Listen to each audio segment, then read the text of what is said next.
अस्सलाम वालेकुम।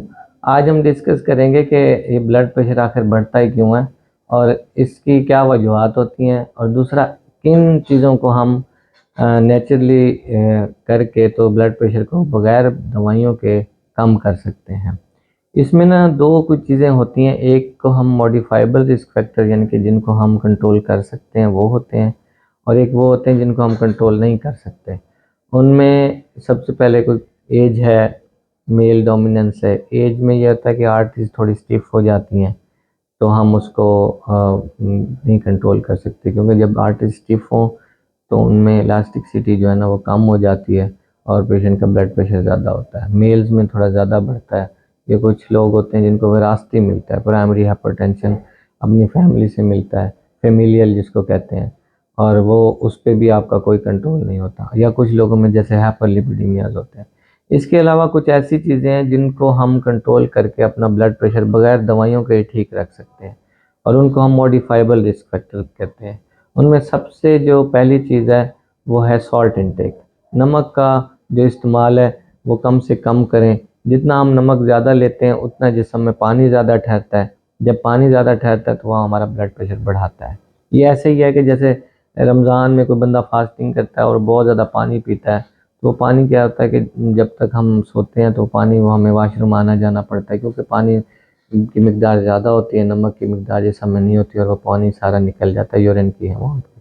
अब कोई बंदा पानी ज़्यादा पीता है या कम पीता है लेकिन उसके साथ नमक कंज्यूम करता है, तो नमक और पानी का तनासुब क्योंकि बॉडी ने बराबर रखना होता है, तो जो फ्लूइड रिटेन होगा और ब्लड प्रेशर बढ़ेगा। और इसमें जो दूसरी चीज़ होती है वो होती है स्मोकिंग और अल्कोहल इंटेक। अब कुछ लोग जो स्मोकिंग करते हैं और अल्कोहल इंटेक करते हैं उनके हाइपरलिपिडेमियाज हो सकते हैं, और उनका ब्लड प्रेशर, आर्टरी स्टिफ हो जाती है, उनका ब्लड प्रेशर बढ़ सकता है। तो जो लोग स्मोकिंग करते हैं और अल्कोहल लेते हैं और जो लोग नहीं लेते हैं उनकी निस्बत उनका ब्लड प्रेशर ज़्यादा रहता है। और इसके अलावा इसमें सबसे अहम फैक्टर होता है एक्सरसाइज। अब एक्सरसाइज करने से भी वेसल्स की जो इलास्टिसिटी है वो अच्छी रहती है, फ्लूइड जिस्म का निकलता रहता है। इसमें जो नमकियात होती हैं जिस्म की वो भी नॉर्मल रहती हैं। इसमें आप साइकिलिंग कर सकते हैं, जो अच्छी फास्ट एक्सरसाइजेज है ना, स्टेंट्रस जिसको कहते हैं, उसमें आप साइकिलिंग है, स्विमिंग है, बैडमिंटन खेल सकते हैं, पैडलिंग कर सकते हैं। तो ये सारी चीज़ें आती हैं इसमें। इसके अलावा इसमें जो रिस्क फैक्टर है जिसको मॉडिफाई कर सकते हैं वो है प्रोटीन इंटेक, यानी कि आपने जो गोश्त और दालें हैं वो कम से कम खानी है। ये भी ब्लड प्रेशर को बढ़ा सकती हैं, ठीक है। और जो सब्जियां और फ्रूट हैं वो सबसे ज़्यादा खाने हैं, ठीक है। इसके अलावा होता है स्ट्रेस। स्ट्रेस बहुत डोमिनेटिंग फैक्टर है। इसमें काफ़ी सारी जगहों पे हम बिल्कुल नाकाम भी हो जाते हैं कि स्ट्रेस को हम कंट्रोल कर सकें। अब उसमें ये होता है कि जो लाइफ के सरकमस्टांसेस कई ऐसे होते हैं जिनमें हम स्ट्रेस को कंट्रोल नहीं कर सकते। लेकिन इसमें ना आपने एक चीज़ देखनी है कि आप अल्लाह को ही जो है ना वो राज़ी कर सकते हैं, बंदों को राज़ी नहीं कर सकते। बंदों को राज़ी करने के लिए आप अपने रिश्तों तक इतनी कोशिश कर सकते हैं कि आप अपनी कोशिश करें, लेकिन अगर कोई उससे राज़ी हो जाता है वेल एंड गुड, नहीं होता तो ये पंजाबी में एक ना इसकी एक चाबी यूज़ की जाती है जो कि बड़ी बेहतरीन चाबी है, और वो चाबी है कि सानू की, ठीक है। ये की जो है ना वो आपने इस्तेमाल करनी है और अपना स्ट्रेस कम कम से कम करना है ताकि आपका ब्लड प्रेशर ना बढ़े।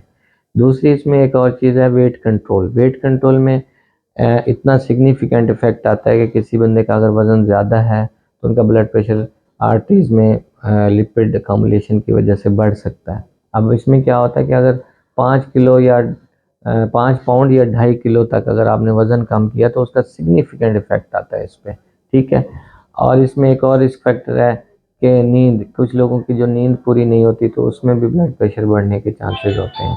तो आपने नींद जो है ना वो अपनी एडिक्वेट रखनी है, ठीक है। और इसके अलावा जो एक और चीज़ है जो आपकी डाइट में होनी चाहिए वो है पोटाशियम रिच डाइट।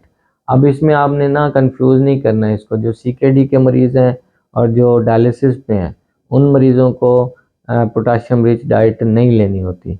तो जो बाकी फैक्टर्स हैं वो तो अप्लीकेबल हैं सीकेडी के भी और एंड स्टेज वालों के लिए, लेकिन ये जो पोटाशियम डाइट है ये जिनके गुर्दे बिल्कुल ठीक हैं वो ज़्यादा ले सकते हैं ताकि उनका ब्लड प्रेशर कंट्रोल रहे।